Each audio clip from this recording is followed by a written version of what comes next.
Тази точка не е най-голямата схема за корупция в община Смолян, но в морално отношение е изключително тежка да подготвяме схеми и разни други врътки, за да изкара един човек или 100 000 лева.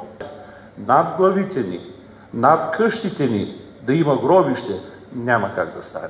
Жалбата на живущите там действително предотвратиха последващите действия на общината по незаконното изграждане на това гробище.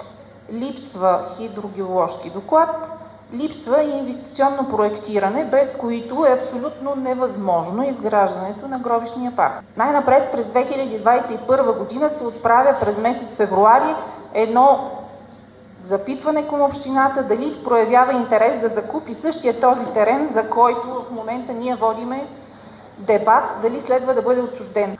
Незнайно защо общината изобщо не е отговорила на това запитване. В последствие собствениците на терена продават имота за 50 400 лева на едно лице, което е с ноторно известно в града, неговата репутация с какво се слави.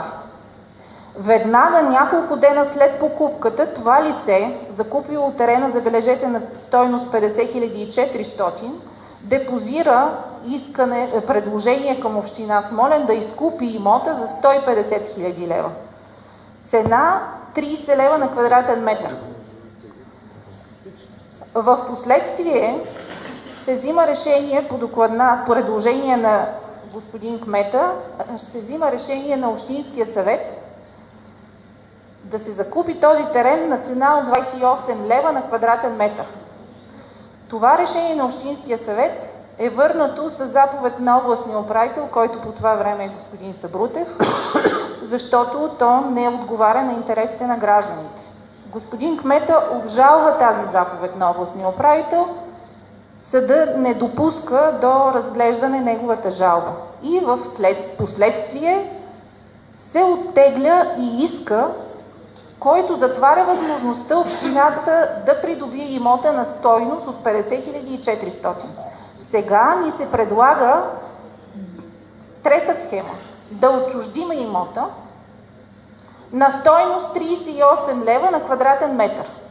Близо 200 000 за терен, който очевидно не знаем и не сме сигурни дали може да стане за тази цел.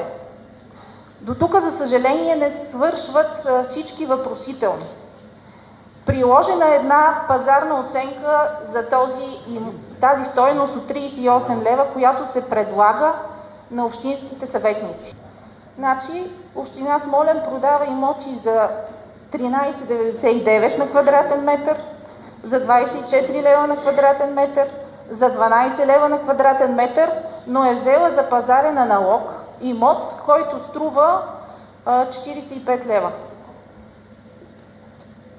Всичко това поставя ясно въпроса на какви цени община Смолян продава, на какви цени купува и грижи ли се за обществения интерес.